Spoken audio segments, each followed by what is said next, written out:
Bom, meu nome é Emanuele Bianca Dallara e eu gostaria de falar sobre o texto que eu escolhi para relacioná-lo com o discutido em sala de aula da Ana Pato. O texto que eu escolhi, ele se chama Novas Práticas Sociais no Campo da Educação Museal, a Cultura Digital e a Sociabilidade em Rede, escrita pelo Dalton Martins e pela Luciana Martins.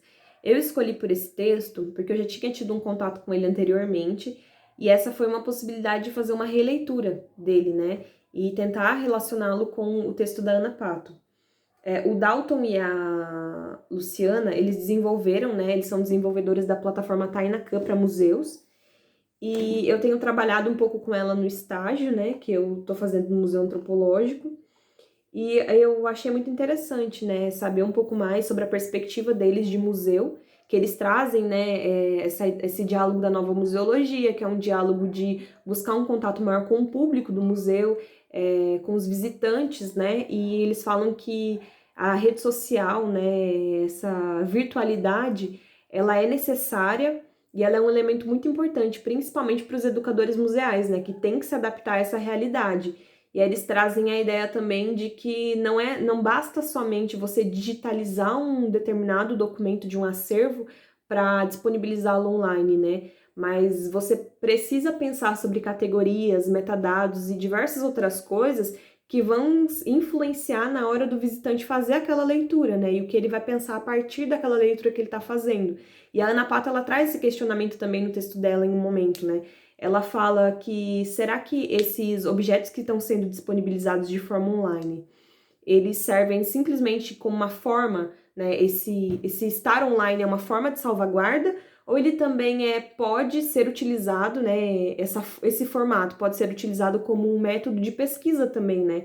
Ele pode se tornar acessível para pessoas como tanto para adquirirem conhecimentos novos, como para pesquisadores, né, que estão diretamente interessados naquele determinado acervo.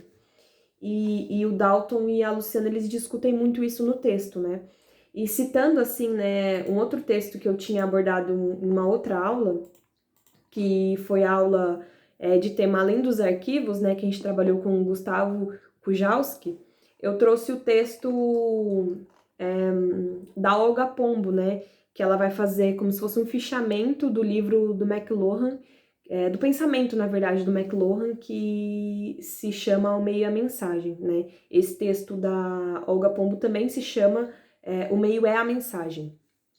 E eu achei muito interessante também essa abordagem que eu fiz, porque eu fiquei com uma grande curiosidade, né? Porque esse livro foi citado várias vezes em aula, e eu fiquei com uma grande curiosidade de lê-lo, não encontrei em PDF, né? E então eu achei essa análise que essa autora faz. E ela vai falar também exatamente de uma ideia que retoma um pouco o Dalton com a Luciana e também a Ana Pato.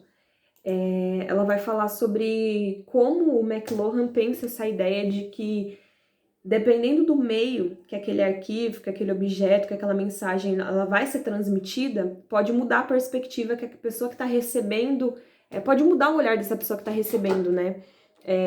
E aí eu até encontrei um outro livro do mesmo autor que chama Os Meios de Comunicação como Extensões do Homem. E pelo que eu li, né, uma breve resenha do livro, falam que esse livro, ele dá uma margem para o pensamento teórico que o autor vai desenvolver em um meio à mensagem. Então, eu acredito que ele vai me ajudar muito também a entender melhor o pensamento do autor e acredito que esse autor vai me ajudar também a entender e a escrever meu TCC, né, o campo que eu estou fazendo análise agora. Principalmente por pensar isso, né? O que eu estou interessada em pensar e o que as aulas têm me ajudado muito, contribuído tanto com os textos que eu escolhi, quanto com os textos indicados para a leitura, é pensar que existem muitas categorias, né? Muitas categorias e que essas categorias elas são muito importantes para quando você disponibiliza um acervo online, né? E que as suas escolhas vai influenciar muito em como o visitante vai receber esse acervo e esse conteúdo, né? E dependendo das escolhas que você fizer, você pode tornar esse visitante uma pessoa mais interativa, uma pessoa mais reflexiva sobre as questões que você está apresentando, ou uma pessoa menos ativa, né? Que aí a gente teria a pessoa passiva, que só recebe, vai ali, visita, às vezes não reflete muito sobre o que está vendo. Então, as categorias, elas são muito importantes e eu acho que é isso como o McLuhan fala, né? O meio é a mensagem, né? A forma como você vai transmitir aquilo, né? Vai influenciar muito em como vai ser recebido, né? E eu acho que é isso.